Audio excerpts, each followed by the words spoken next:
Bien-aimés dans le Seigneur, je vous salue dans le précieux nom de notre Seigneur Jésus-Christ de Nazareth. Me voilà donc votre humble servante, entre guillemets, parce qu'on ne se lance pas soi-même des fleurs, on laisse les autres goûter aux fruits de l'arbre que nous sommes, afin qu'ils disent, eux, quel est le goût du fruit qu'ils ont mangé. Alors, donc, je voulais plutôt dire, ce serait plus correct, votre sœur dans le Seigneur, la servante de l'Éternel, Princesse Tama Batoriel. Voilà, je vous salue et je vous encourage par ces moments difficiles que nous traversons à ne pas baisser les bras. Tout le monde traverse des moments difficiles d'une manière ou d'une autre, que ce soit par le Covid-19, que ce soit par autre chose. Nous traversons tous des moments pénibles. Mais est-ce pour autant que nous devons baisser les bras? Est-ce pour autant que nous devons, après avoir mis la main à la charrue, regarder en arrière, lâcher les affaires, fermer boutique? Je ne crois pas. Parce que si tel était le cas, ça voudrait dire simplement qu'on n'a rien compris depuis le départ. Parce que c'est cela même le cycle de la vie. La vie est faite d'ombre et de lumière. L'ombre, caractérisée par les ténèbres, et la lumière, caractérisée par la vie.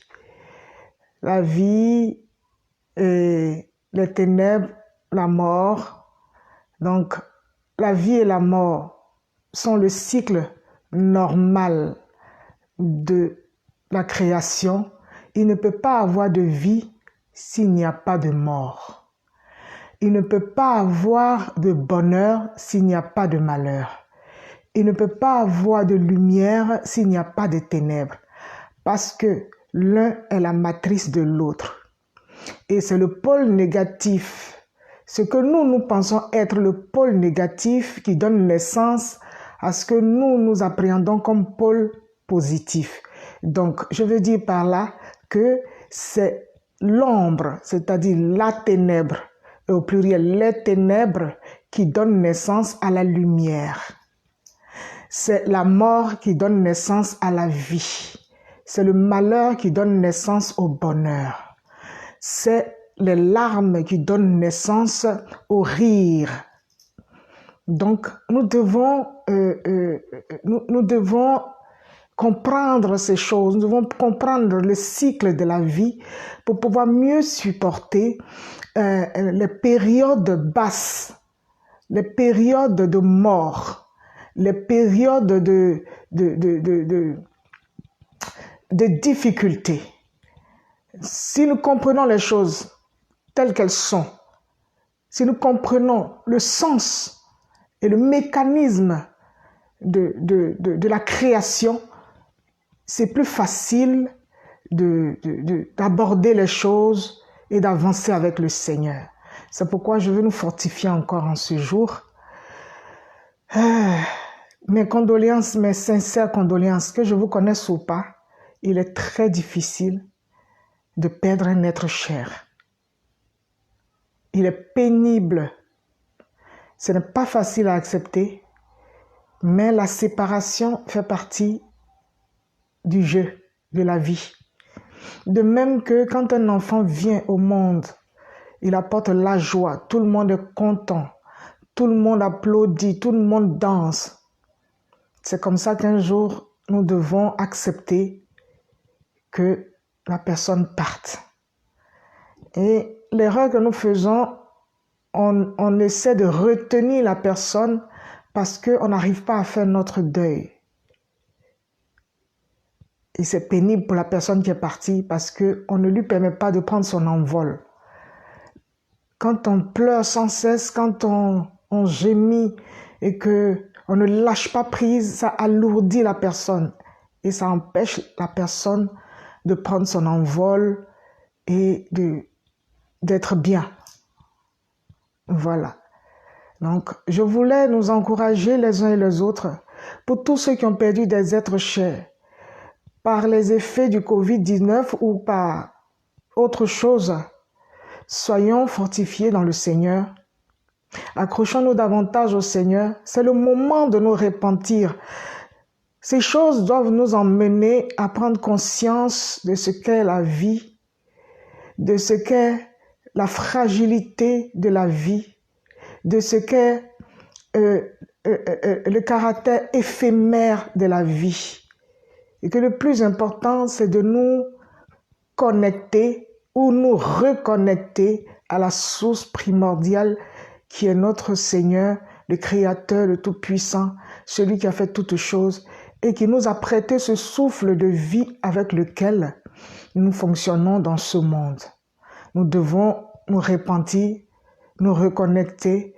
Nous devons demander son assistance afin qu'il nous aide à reprendre pied là où nous avons flanché et afin qu'il nous aide à nous rééquilibrer et à nous débarrasser des chaînes, des boulets que nous traînons depuis des millénaires par les faits de nos ascendants, ceux qui nous ont engendrés, par nos propres faits aussi, dans tous les différents cycles de vie que nous avons pu voir, traverser.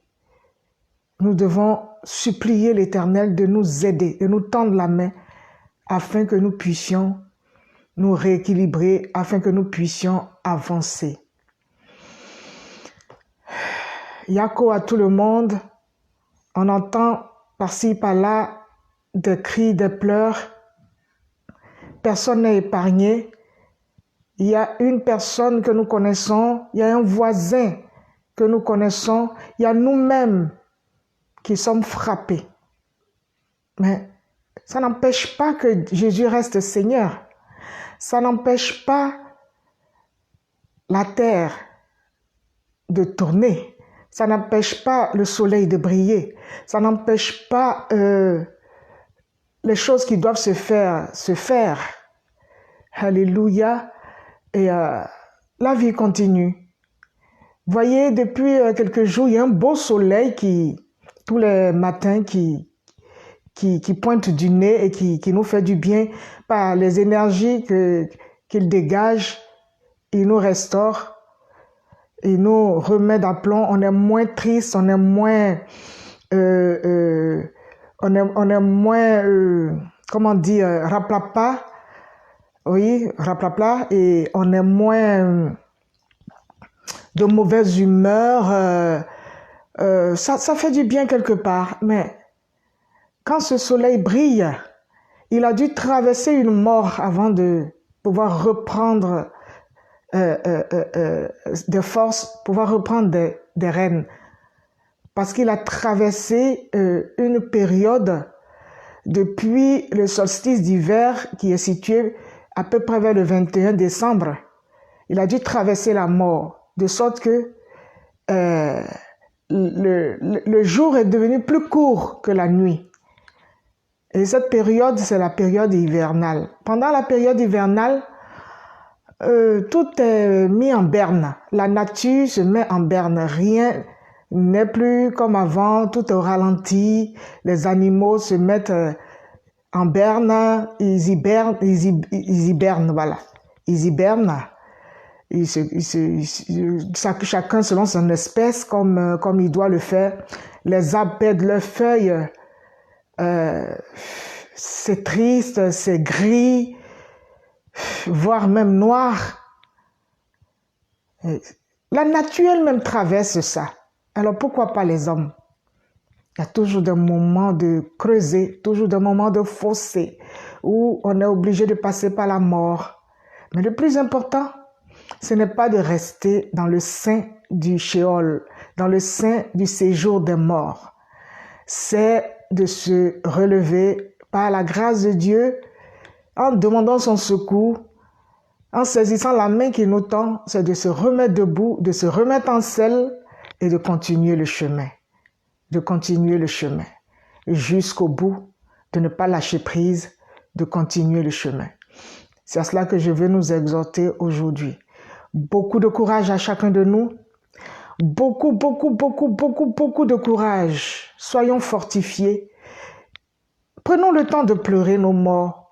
Prenons le temps d'accuser le coup. À chaque chose, son temps. Il y a un temps pour chaque chose, dit le Verbe, le livre d'Ecclésiaste, qui est attribué à Shlomo Améler, le roi Salomon, dans toute sa sagesse. Il y a un temps pour toutes choses. Et la version anglaise que j'aime aussi, parce qu'elle est beaucoup plus disante, beaucoup plus substantielle que la traduction en français. Ils disent, il y a un temps pour toutes choses et une... comment dire, le mot m'échappe, mais une opportunité à saisir pour chaque occasion qui se présente. Voilà, je vais traduire ça comme ça. C'est pas tellement ça, mais c'est l'esprit de la chose. Donc, si nous restons à pleurer, à rester par terre, à ne pas demander le secours du Seigneur pour nous remettre sur pied, il y a des opportunités qui, dans ce temps-là de deuil, dans ce temps de difficulté, dans ce temps de souffrance, de gémissement que nous traversons, qui vont nous passer sous le nez, parce qu'on serait en train de pleurer pendant que l'opportunité est là. Et quand ton visage est baigné de larmes, quand tes yeux sont pleins de larmes, ça t'aveugle. Tu ne peux pas voir avec objectivité, tu ne peux pas voir comme il faut l'opportunité qui se présente à toi et que tu dois saisir pour avancer. Et souvent, c'est dans ces moments-là que le Seigneur se révèle à nous. C'est dans ce moment que le Seigneur se dévoile à nous. C'est dans ce moment qu'il attend de nous que nous puissions voir qu'il est en train de nous visiter pendant que nous sommes en train de pleurer. C'est là que Dieu veut que nous voyions qu'il est en train de nous visiter, que c'est une occasion en or de pouvoir renouveler notre alliance avec lui, de pouvoir renouveler notre confiance, de réitérer notre confiance en lui et de saisir sa main pour avancer. Vous savez très bien qu'il y a certains personnages dans la Bible que j'aime. Je les aime tous, mais il y en a particulièrement que j'aime encore plus parce que je sens une connexion particulière avec ces personnages. Je veux parler par exemple du roi David, David Améler, qui après avoir prié, jeûné, qui a dit « Seigneur, je ne vais pas me coucher sur ma couche royale. Tant que tu n'as pas réglé ce problème, je dors par terre.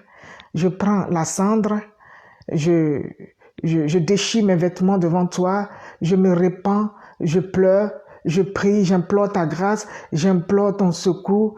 Il faut que tu fasses quelque chose. Cet enfant, ne permet pas que cet enfant meure. » Mais la sentence de Dieu a été une autre chose. Et Dieu a dit, j'ai décidé, l'enfant ne va pas vivre. David a beau supplier, il a beau demander pardon, Dieu n'a pas changé son décret.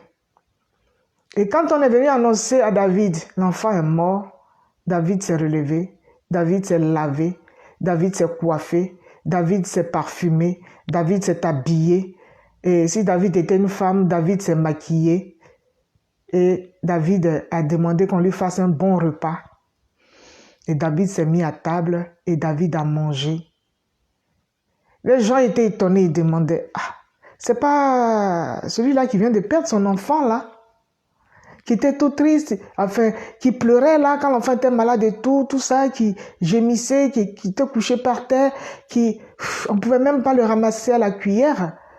C'est lui qui est en train de faire la fête là, qui mange, qui boit et tout. Ils étaient choqués. Oh, j'aime David, parce que David avait réussi à percer les secrets de l'intimité de l'Éternel. Et David a dit, oui, bien sûr, c'est moi.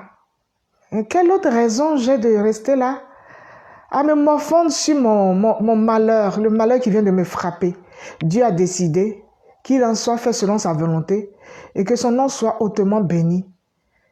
Je jeûnais, je priais, je prenais le deuil, la cendre, le vêtement déchiré parce que j'espérais que jusqu'au bout, Dieu me ferait grâce et qu'il m'accorderait de sauver la vie de l'enfant.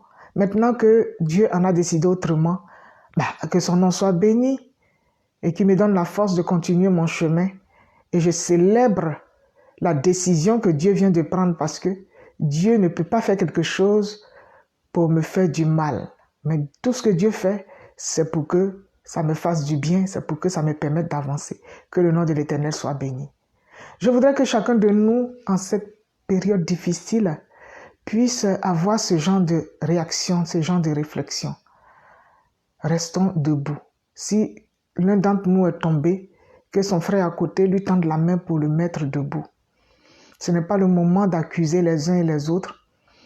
C'est le moment de lâcher prise, c'est le moment de laisser Dieu faire, mais surtout c'est le moment de se repentir, de demander pardon pour nos cœurs, pour nos vies, pour nos frères, pour nos soeurs, pour nos familles, pour ce monde, pour tout ce que nous avons fait.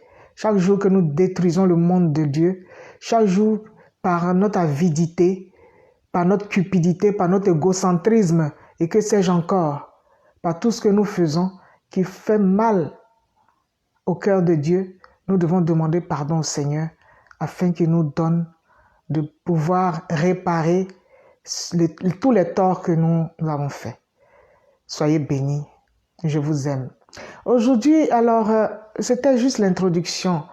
Et maintenant, je vais passer à quelque chose d'autre. Aujourd'hui, c'est la Pâque juive. Et cette fête nous parle de beaucoup de choses. C'est à la Pâque juive que notre Seigneur Jésus a donné sa vie. Il s'est donné, il a rendu le souffle au Père, il s'est sacrifié comme l'agneau parfait dont parlaient les Écritures. Et à Pâques, Dieu a repris le souffle de son Fils en l'acceptant comme agneau pascal. Aujourd'hui, c'est la Pâque juive.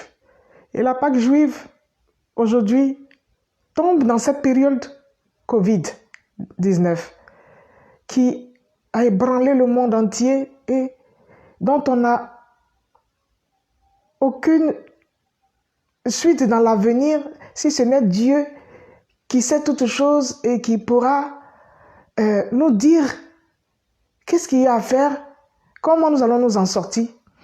Nul ne voit le lendemain. Comme on dit chez moi au pays, personne ne voit son derrière, personne ne voit son devant. On ne sait pas où on avance à l'aveuglette, à tâtons, et même tout ce qui est fait médicalement est fait de façon empirique. On essaie ci, on essaie ça. Si tel marche pour le moment, on s'appuie dessus en espérant que tel autre va marcher mieux pour sauver encore plus de personnes et pourquoi pas pour éradiquer la chose. On ne sait pas où on va. Il est temps d'ouvrir les yeux. C'est pourquoi aujourd'hui, Pâques juive, qui est dite Pessah, je voudrais nous entretenir quelques minutes par rapport à ce sujet. Il y en a tellement à dire là-dessus, mais on va prendre un petit bout aujourd'hui parce que cette séance d'instant partage est une séance spéciale. J'ai consécuté un peu l'étude qu'on était en train de faire sur le temple de Salomon pour juste parler un peu de la Pâque juive, Pessah, comme on le dit en hébreu. L'origine de la Pâque juive est située dans la Bible en Égypte. Ce fameux soir où Dieu a parlé à son serviteur Moïse. Celui-là qu'il a envoyé pour apporter le salut à son peuple, qui criait à lui, qui pleurait pendant des décennies et des centenaires pour la délivrance. Chacun de nous connaît un peu cette histoire, mais le petit bout dont je voudrais qu'on parle aujourd'hui concerne le fait que Pessah vient du mot passa et cela signifie passer par-dessus, survoler. J'ajouterais faire fi de. Épargner.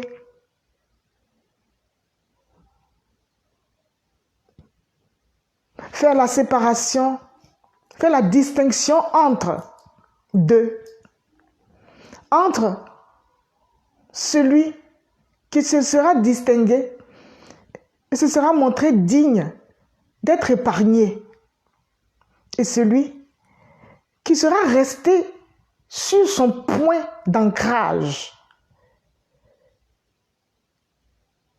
et dont l'encre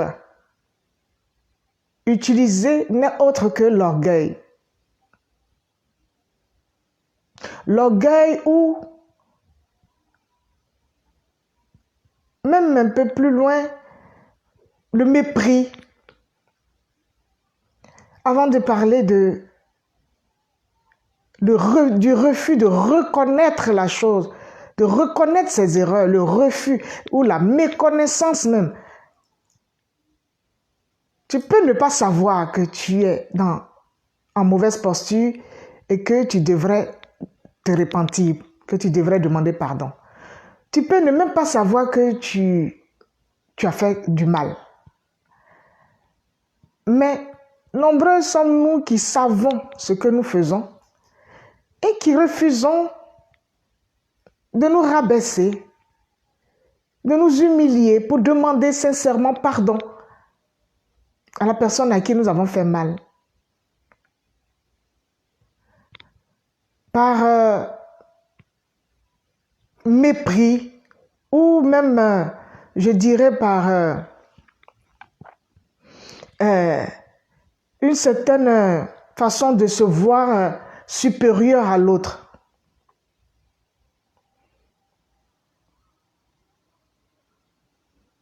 Quand on est dans cette position,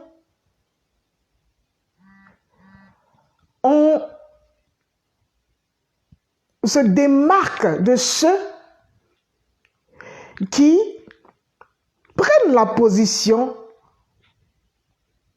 du repenti, c'est-à-dire du retour vers Dieu, comme le disent les Hébreux, de la teshuva, revenir à Dieu, faire volte-face parce qu'on avait donné dos à Dieu, faire volte-face, se retourner sur soi-même pour regarder Dieu et dire « Seigneur, j'ai mal fait, je te demande pardon. Je m'incline, je me mets à genoux, je me couche par terre, face contre terre pour reconnaître que je ne suis qu'une pauvre pécheresse. Puisses-tu avoir pitié de moi, afin que l'ange de la mort qui frappe dehors puisse me distinguer entre ceux à qui tu ne vas pas pardonner et moi à qui tu vas peut-être accorder ta grâce. » Ainsi, Dieu fait le démarquage. Et en faisant le démarquage, en te démarquant, il te marque de son sceau. Il te marque de son sceau. Donc, dans ce démarquage, il y a un marquage qui est fait à un groupe de personnes par rapport à un autre groupe de personnes qui n'est pas marqué. Et c'est cela qui fait la distinction entre deux. Ceux qui sont marqués du sceau de l'Éternel, en l'espèce, le sang de l'agneau qui est immolé, sont mis à l'écart, est couvert par ce sang. Couvert par ce sang. Leur péché est couvert à cause de ceux qui se sont repentis. Le sang de l'agneau qui est immolé couvre le péché. De sorte que l'ange de la mort, lorsque l'épée à la main, fait son travail, parce que Dieu le lui a demandé, il ne voit pas la personne qui a péché, mais il voit le sang de l'agneau qui marque le front. On va dire le front comme ça, mais c'est dit de façon imagée. Qui marque le front de la personne, de sorte que la personne n'est plus vue, mais c'est la couverture que le sang représente, que l'ange de la mort voit. Et à partir de là, l'ange de la mort épargne ces personnes-là, passe par-dessus, les saute pour continuer son chemin et fait son saccage. Est-il aussi difficile de se repentir, de regarder son cœur quand nous savons qui nous sommes réellement? Qu'est-ce que nous faisons dans le secret réellement? Est-il aussi difficile de demander pardon? Oh, bien-aimé, j'en ai les larmes aux yeux. Église, est-il aussi difficile de se repentir? Nous ne sommes pas mieux que ceux du dehors. Et que nous dit la parole? Dieu a dit qu'il sera plus sévère avec ceux de la maison. Parce que nous disons quoi? Nous disons que nous connaissons Dieu. Nous disons que nous sommes des serviteurs et des servantes de l'Éternel. Que c'est à nous Dieu parle, que c'est nous que Dieu utilise. Que nous sommes meilleurs, que les autres ne sont que... excusez-moi, je n'ai pas envie d'être vulgaire, mais vous comprenez très bien ce que je veux dire.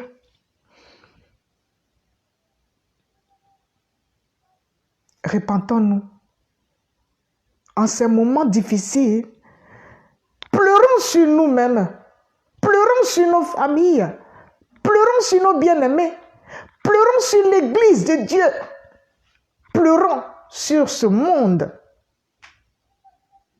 Demandons au Seigneur de nous pardonner, de nous donner la chance de réparer ce que nous avons détruit, afin d'avoir la chance de faire partie de la sélection de ceux qui seront marqués du sceau de Dieu, afin que l'ange de la mort nous passe par-dessus, nous permette de vivre notre Pessah.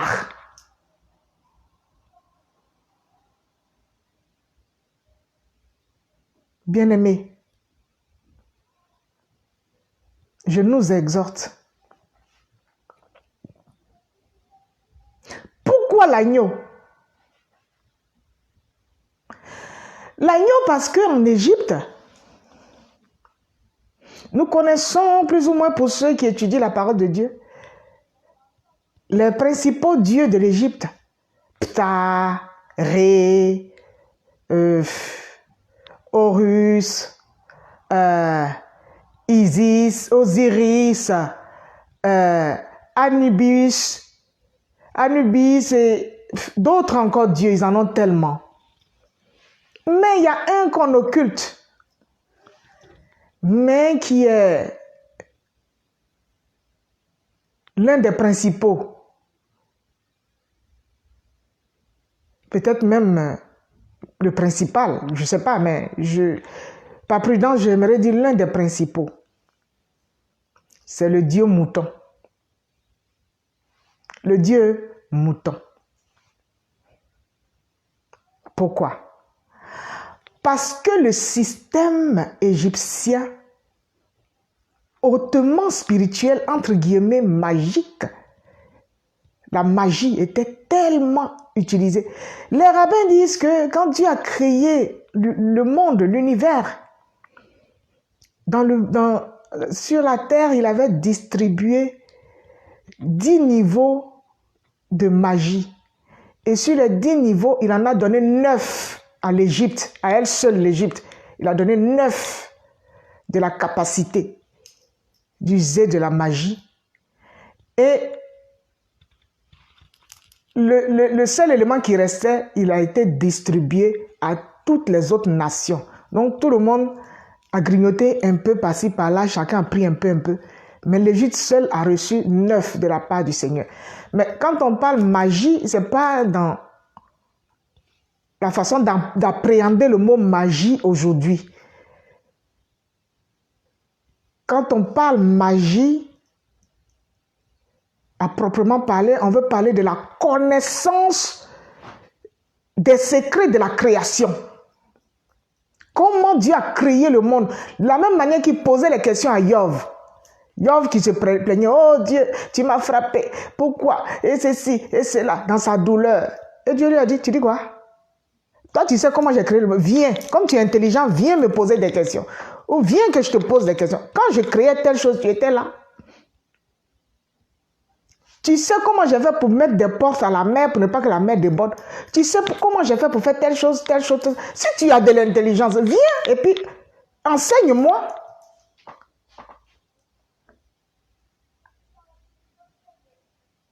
Et c'est cela qu'on appelait, ou du moins dans son origine, quand on parle de magie, ce n'est pas le côté maléfique qu'a pris le sens de ce terme aujourd'hui.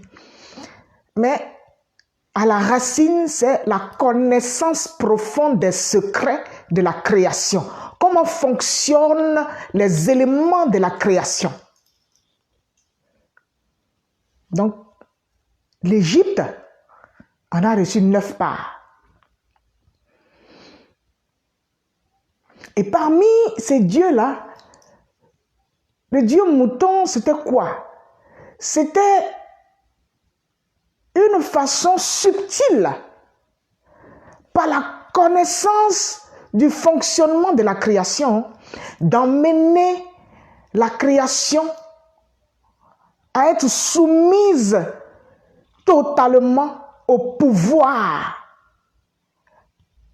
du roi de l'Égypte. De sorte qu'il puisse les emmener à faire ce qu'il a envie qu'ils fassent de façon subtile. Pourquoi? Je vais vous expliquer le terme subtil, pourquoi je l'utilise. C'est-à-dire de sorte que tu es son esclave, mais tu n'es même pas conscient que tu es son esclave.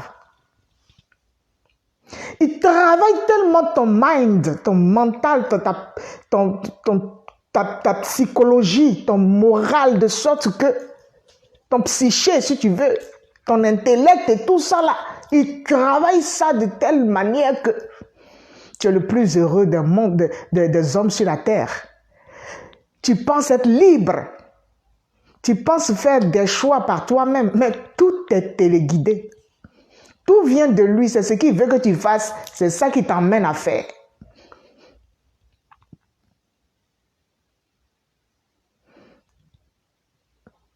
Moi, ça me fait penser à quelque chose. Ça veut dire que l'Égypte antique n'est pas aussi antique que ça.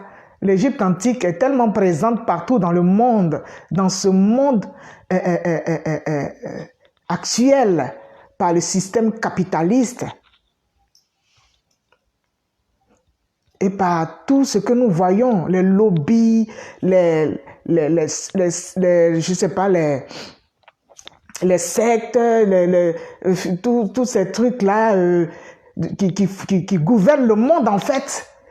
Le peuple croit que le pouvoir appelé démocratie lui appartient, que c'est lui qui décide, mais en fait, on n'est que des moutons.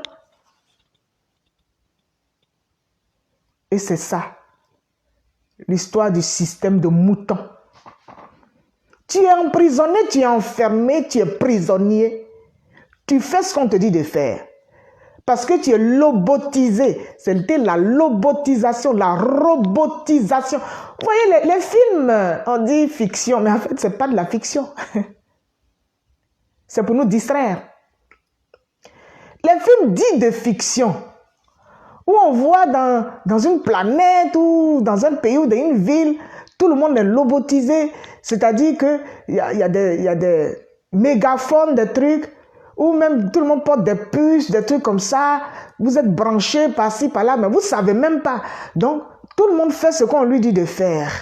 Mais personne ne sait que il fait les choses parce qu'on lui a dit de faire. Il pense que ce qu'il fait là, c'est lui, ça vient de lui, c'est lui qui a décidé de le faire. On nous parle de fiction, mais ça existait dans l'Égypte antique.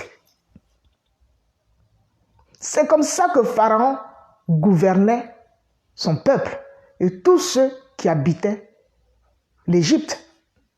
Toute l'Égypte, la haute Égypte et la basse Égypte. Tout le monde était esclave de Pharaon, sans le savoir. Les gens pensaient qu'ils étaient libres, parce qu'ils avaient le droit d'aller danser, de faire la fête. Ils ont un boulot, à la fin du mois, on leur donne un petit pécule. Juste ce qu'il faut pour payer ton loyer, manger, peut-être te soigner un peu. Pas tellement, parce que si ça coûte cher, après, tu ne vas pas y arriver si tu n'as pas pris une complémentaire. Bon. Et puis bon, voilà, quand tu as fini de faire tout ça, il ne te reste plus rien. De sorte que tu es esclave du travail. Tu ne peux pas te permettre de perdre ce boulot, sinon tu es foutu. Et il faut que le frigo soit plein. Donc, dès que le frigo est plein, quand on ouvre le frigo, oh, faut manger à manger, moi je m'en fiche. Tout ce qui peut se passer dehors, ben, ils ont qu'à se débrouiller, quoi. Moi, j'ai mon boulot, je paye mon loyer, voilà, quoi, je kiffe ma life. De temps en temps, je calcule les centimes, je fais très attention, faut pas faire des dépenses erronées ou folles et tout, pour que je puisse aller un peu au restaurant de temps en temps, une fois par mois au restaurant avec mon épouse. Et puis, bon, peut-être aussi sortir les enfants une fois par mois, aller au cinéma avec les enfants ou bien à Disneyland. Et puis faire un peu de lèche-vitrine, et si quelque chose me plaît, je fais du repérage, et puis bon, j'essaie de calculer, je mets un peu d'argent de côté, hop, ça va. Ouh, j'ai failli glisser, mais bon, je me suis rattrapé, j'ai pu mettre quelques euros de côté, le mois prochain, je pourrais me prendre ce manteau que j'avais vu qui me plaît bien et tout, bon, voilà, aussi, pourquoi pas la petite paire de chaussures, et puis... Après, on attend, les années passent et on calcule combien on va avoir à la retraite et tout ça. À la retraite, je vais toucher tant et tout ça. De sorte qu'on ne se rend pas compte en fait qu'on est esclave d'un système qui nous a lobotisés, qui nous a formatés de sorte que on ne voit qu'à travers les œillères qu'ils ont bien voulu nous mettre devant les yeux. C'était la vie en Égypte antique. Et les rabbins nous expliquent que cette servitude était à 4 niveaux. Elle frappait le corps physique. Tu bosses tellement que quand tu rentres à la maison, c'est métro, boulot, dodo. Tu es tellement fatigué, tu n'as pas le temps même de voir tes enfants, de faire autre chose. Quand tu es cassé, des fois, tu n'as pas le temps de manger. Il faut juste que... il faut que je me mette au lit. Demain à 5 h du matin, il faut que je sois debout et que je cours encore. Et puis, rebelote. Et les années passent, le temps passe. Voilà. Ton corps est repu de fatigue. Rassasié de fatigue et rompu de fatigue, brisé, cassé, tout est... Tu as mal partout. Le corps physique. Deuxième élément que cet esclavage touchait, il touchait le côté émotionnel. L'amour propre de la personne, sa respectabilité, sa réputation, c'est-à-dire que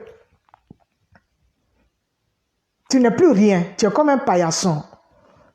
Tout le monde peut nettoyer ses pieds sur toi. Ça frappait. Parce qu'on leur disait que vous n'êtes que des esclaves, vous êtes des sans-dents. Vous êtes qui vous? La loi c'est nous, on décide et vous exécutez. Si aujourd'hui on a décidé ça, c'est ça que tout le monde doit faire. Et malheur, gare à celui qui va vouloir avoir les yeux un peu ouverts, être un bogne pour pouvoir donner un peu de lumière aux aveugles. On te zigouille, voilà. On va organiser quelque chose là et accidentellement parlant, on va plus entendre parler de toi. Tu peux pas parler, tu peux rien dire, tu marches la tête basse, tu rases les murs. Troisième niveau, ou troisième élément, cet esclavage touchait aux finances. Les finances dont on a parlé tout à l'heure. On te dépouille de tout et on te fait croire que tu as de l'argent. Travailler plus pour avoir plus. Et puis il y a les impôts qui sont là. Et puis il y a ceci, et puis il y a cela. Tu n'es pas libre. Tu n'es pas libre. Tu es accroché à un petit salaire de 1000 et quelques euros. Les finances. Il faut payer ci, il faut payer ça. Vous voyez aujourd'hui avec le Covid là, ceux qui sont sous respiration artificielle, peut-être même il y en a à qui, dans les pays où l'État ne prendra pas en charge totalement les soins, on enverra des factures pour leur demander de payer l'air, le souffle qu'on leur a prêté pendant les soins pour ne pas qu'ils meurent. On leur a donné de respirer de façon artificielle. Et là, vous allez faire la différence entre le don gratuit de Dieu, où tu respires, comme on dit chez moi en Côte d'Ivoire pour rigoler un peu là, tu ouvres grandement tes narines et tu respires l'air là de Dieu. Gratuitement. Et tu n'es même pas reconnaissant ce Dieu. Et il y en a à qui on va envoyer des factures pour payer la respiration artificielle. Pour les pays où ça ne sera pas pris en charge à 100%. Les finances. Tu es esclave de ton petit salaire. Tu es accroché au petit salaire. Et tu crois que tu es libre. Ah, moi j'ai du boulot, hein, je suis autonome et tout. Moi j'ai mon boulot, je ne demande rien à personne à la fin du mois, voilà. Et tu méprises celui qui ne travaille pas. Qui ne trouve pas de boulot et tout, tu es mieux que lui. Ah, il faut travailler, hein? Ah, il faut bosser, hein? Il ne faut pas être paresseux. Hein? Quatrième élément. Cette servitude-là touchait à la croyance, à la religion. Mais si on t'a enfermé dans tous les trois premiers éléments là, quel temps tu as pour aller adorer Dieu? Et si tu adores Dieu, quelqu'un qui est libre peut adorer Dieu de façon sincère et de façon totale. Mais quand tu n'as pas tout ce qu'il faut, quelle adoration tu peux apporter à Dieu? Quelle adoration? Ton cœur même n'est pas tranquille. Tu vas adorer Dieu comment? Tu es fatigué. Tu peux faire 1 heure de prière par jour parce que tu es fatigué. Tu travailles quand tu es fatigué. Tu as besoin de dormir pour récupérer, pour retourner au travail le lendemain. Sinon, on va te renvoyer. Si on t'a renvoyé là, tu as payé ton loyer comment? Et tu penses être libre. Tu ne sais pas que tu es esclave d'un système. Tu ne peux pas adorer ton Dieu. Et avec ton salaire de 1000 et quelques euros, où tu as tout ce qu'il faut à payer, tu as des enfants et tout. Il faut payer il faut payer tous les jours. Comme le disait mon ancien tuteur. À payer tous les jours. Quand tu ouvres ta boîte aux lettres, dans ce pays-là, ton cœur bat toujours. C'est toujours les à payer. Il n'y a jamais de bonnes nouvelles. C'est toujours des à payer. Avec ton petit salaire de 1000 et quelques euros, c'est normal que quand il y a des choses à faire dans l'église, je ne parle pas de ceux qui ne méritent pas, hein, parce qu'il y a ceux qui méritent et puis il y a ceux qui ne méritent pas. Voilà, je parle des bons, les bons pasteurs. Pasteurs en tant que ceux qui pèsent le troupeau de l'Éternel. Quand il y a quelque chose à faire dans l'église, soit prendre en charge telle chose, venir en aide à tel frère, faire ceci, faire cela. Quand tu fais ton calcul avec ton petit salaire, C'est pas du mépris quand je dis petit salaire. Je veux vous emmener à comprendre. Je veux nous emmener à comprendre. Ton salaire de misère, le salaire de misère qu'on nous accorde là, de 1000 et quelques euros. Tu vas enlever combien pour manger toi-même? Payer tes factures, t'occuper de tes enfants et tout, et puis combien tu vas emmener à l'église? De sorte que les pasteurs sont obligés d'être des roublards. Bon, viens faire offrande, j'ai prié pour toi. Est-ce que pour donner à Dieu, tu as forcément besoin qu'on prie pour toi, qu'on te donne des paroles de prophétie? Dieu va faire ça pour toi, Dieu va faire ça pour toi. Donc, c'est quand tu dis, ah, j'ai quelque chose à gagner derrière.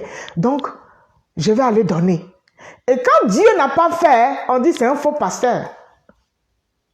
Pourquoi? Parce que c'est un sacrifice lourd que tu as fait. Quand tu as enlevé sur ton 1000 et quelques euros pour donner, là, on dit de venir donner 200 euros, bien 300 euros, bien 500 euros, bien je ne sais pas. Ils sont obligés de dire, bon, je veux 10 personnes, 1000 euros pour telle chose. Ici, je veux 20 personnes, 500 euros, 500 euros. Je veux tel nombre de personnes. Et puis après, nous autres, les bamougou, là, c'est-à-dire les... c'est-à-dire les quantités négligeables. Là. Bon, vous autres, là, venez faire le reste de vos offrandes. Donc, quand tu regardes, tu gagnes 1500 euros par mois ou bien 2000 euros par mois. On dit de venir faire offrande de 1000 euros. Et puis, Dieu va décanter la situation qui te fatigue dans ta vie depuis. Ton mari est parti, tu as abandonné tes 5 enfants. Viens faire 1000 euros d'offrande. Je vais prier pour toi, ton mari va revenir. Et puis, tu es venu faire l'offrande de 1000 euros. Tu as fait un sacrifice des plus énormes. Et puis, le mari ne revient pas. C'est normal que tu quittes l'église, que ça brise ta foi. Vous voyez, nous sommes tous esclaves d'un système. Nous sommes tous esclaves d'un système. Et c'est gros comme un œuf, mais nous sommes tellement moutonisés, entre guillemets, lobotisés. Nous sommes tellement paramétrés, ou je ne sais pas quel autre mot utiliser, formatés, robotisés. Ils ont pris le contrôle sur notre cerveau, notre manière de réfléchir. C'est-à-dire, c'est eux qui nous disent comment on doit réfléchir. Ils prévoient nos réactions. Nous sommes prévisibles. Bon, si on fait telle chose, de la façon dont on les a formatés, là, si on fait telle chose, voilà comment ils vont réagir. Donc déjà, on va se préparer pour endiguer la réaction. C'est-à-dire, c'est un système. Alléluia. Bien-aimé, je vais te faire vivre ta Pâque aujourd'hui, ton Pessah, ta Pâque juive aujourd'hui. Te faire comprendre certaines choses. Tu penses être libre, tu n'es pas libre. Je ne suis pas libre. Je suis victime d'un système. Tu es victime d'un système. Et ça ne date pas d'aujourd'hui. Et on se plaît tellement là-dedans parce que on a pris nos aises, on est habitué. De sorte que quand Dieu va envoyer Moshe vers le peuple pour dire, eux-mêmes ils ont crié à Dieu, ils ont demandé délivrance. Mais quand Dieu va envoyer le libérateur, c'est eux-mêmes qui vont le lapider. C'est eux-mêmes qui vont chercher à le tuer. Ils sont allés dire à Pharaon que Moïse a tué 2 Égyptiens. Pourtant, c'était pour les défendre. Mais Moïse, il n'était pas encore prêt, il allait vite en besogne. Et Dieu a permis ça pour qu'il accepte d'aller se faire former. La tradition juive dit quoi? Que Moïse était un jeune homme. Il a fui, il est parti. Il est d'abord parti, ça c'est pas dans les écrits, hein, c'est la tradition juive, c'est la Torah orale. Il est d'abord descendu en Afrique, plus bas, vers l'Éthiopie, quelque part là-bas. Il est resté là-bas dans une tribu là-bas où il a aidé, il a vécu là-bas et tout ça. Et les rabbins disent que quand on parle de la femme noire, la femme africaine, C'est une femme africaine, la femme noire de Moshe, de Moïse. C'était une africaine un peu dans l'Éthiopie antique, pas l'Éthiopie actuelle, mais l'Éthiopie quelque part vers là-bas, où il a séjourné. J'ai oublié le nombre d'années qu'il avait mis là-bas, je crois que c'était 20 ans, je ne sais pas combien de temps.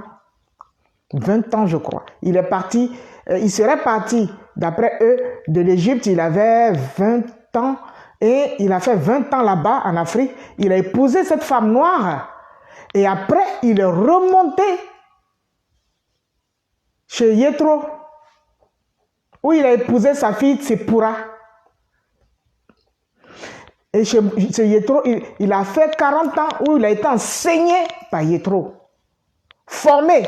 Après les premiers 20 ans, il a eu une certaine formation là-bas.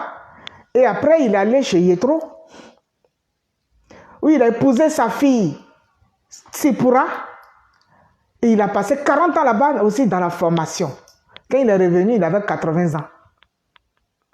Là, il était prêt.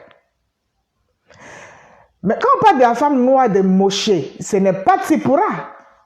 Parce que Yéthro n'était pas noir. Hein? C'était un Madianite. Il était de Midian. Madianite, les Madianites là, c'était pas des noirs, c'était pas des blacks. Hein? C'était un peu les gens un peu, gens arabes un peu, façon là.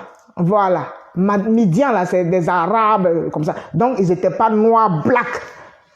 Mais quand la Bible parle de la femme noire de Moshe, il parle d'une femme vraiment noire, une black. Sa première femme, donc Moshe avait deux femmes. Il y avait la femme noire. Je n'ai pas encore eu son nom depuis les études que j'ai fait dans la Torah orale. Je n'ai pas encore eu la chance de tomber sur son nom. Et il y avait la femme black, la noire, et il y avait la Madianite, Tsipora.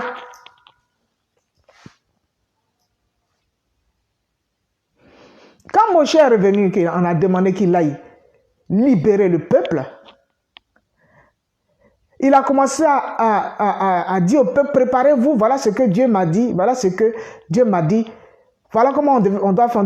Il m'a dit, arrête tes conneries, toi. Tu sors d'où? Espèce d'illuminé. Tu as fumé de la moquette ou quoi? Ou tu allais te saouler. Si tu es sous, va cuver ton vin ailleurs. Ah, écoute, arrête de nous prendre la tête avec tes conneries. Tu racontes n'importe quoi, tes âneries, tes inepties là. Je ne sais pas si tu as vu des extraterrestres. Écoute, tu nous fous la paix. Alléluia. De sorte que sur tout le peuple qui s'était multiplié en Égypte, les rabbins nous disent qu'il n'y a eu que 20% du peuple qui a accepté de suivre Moshe. Dans, entre guillemets, ces inepties. Alléluia.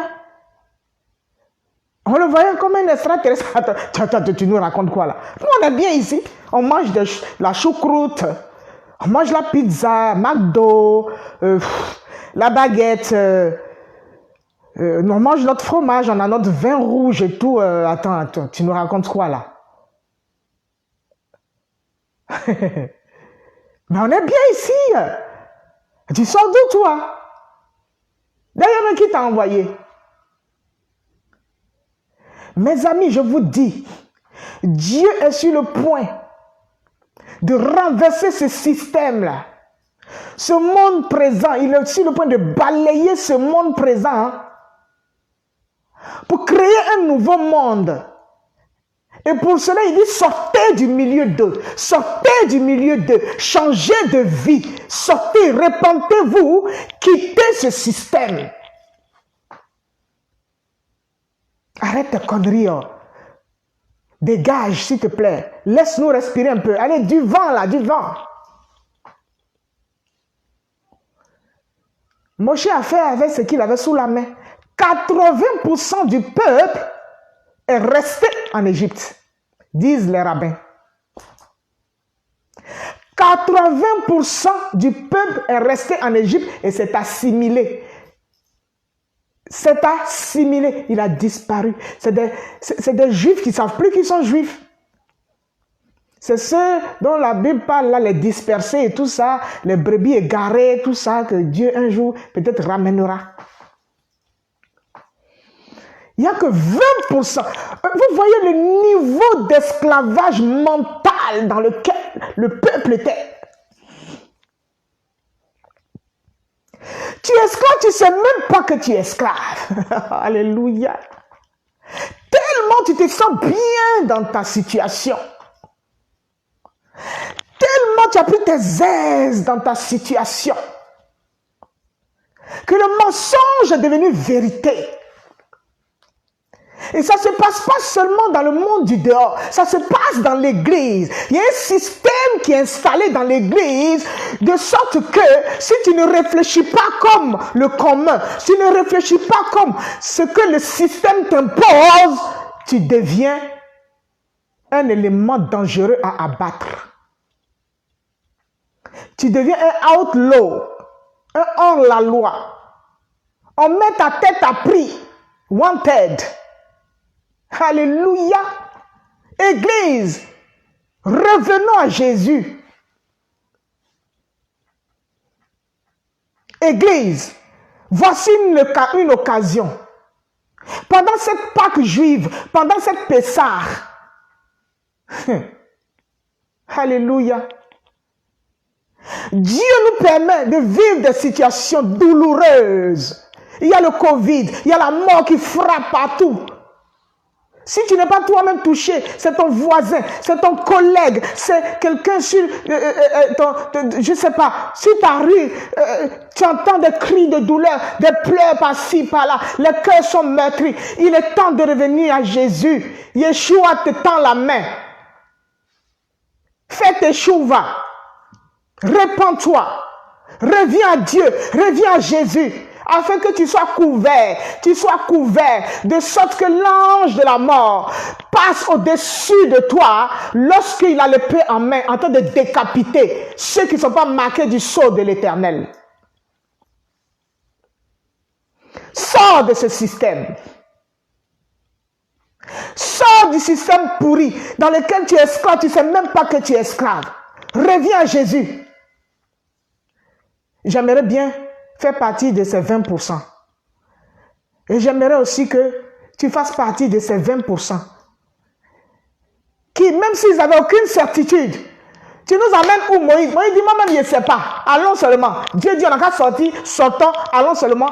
Il dit, il enverra son ange pour être devant de nous. Si on fait tout ce que l'ange nous dit, tout va bien marcher pour nous. Si on ne fait pas ce que l'ange nous dit, l'ange va devenir notre ennemi. Et puis il va se retourner contre nous pour nous tuer. C'est-à-dire que le travail que l'ange de la mer avait commencé en Égypte, cette nuit-là, du 14 Nissan, alléluia, il va venir terminer ça dans le désert ici. Si on n'exécute pas ce que son ange qui est au-devant de nous nous dit de faire. Allons seulement. Moi, je ne sais même pas où on va. Je ne connais pas mon devant. Je ne connais pas mon derrière. Comme on dit chez nous en Côte d'Ivoire. Mais moi, je m'en vais seulement parce que Dieu a dit. Dieu a dit qu'il faut que je sorte de ce que je fais là. Où je suis là. Je n'ai qu'à me repentir. Changer de mentalité. Me repentir. Faire tes chouvas. Revenir à lui. Me reconnecter à la source véritable, la source fondamentale, la source originelle. Le Makor. La source. Dieu a dit de revenir à lui. C'est ça qui m'intéresse. Quand c'est un moment d'enfermement,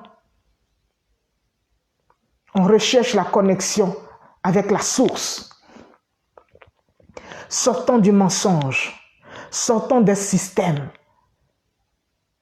Il y a une nouvelle ère qui pointe à l'horizon. Un nouvel âge qui arrive. Un nouveau monde qui est en train de s'établir.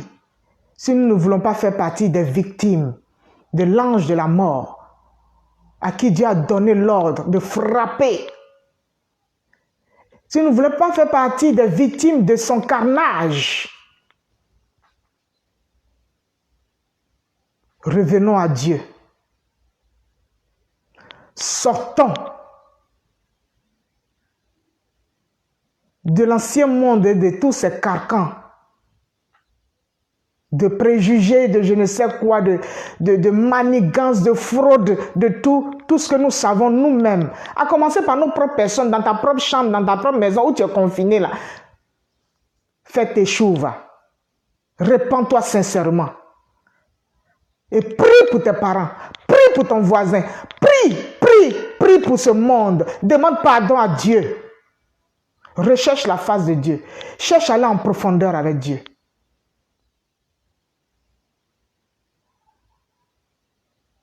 Bonne fête de Pâques. Bonne Pessah.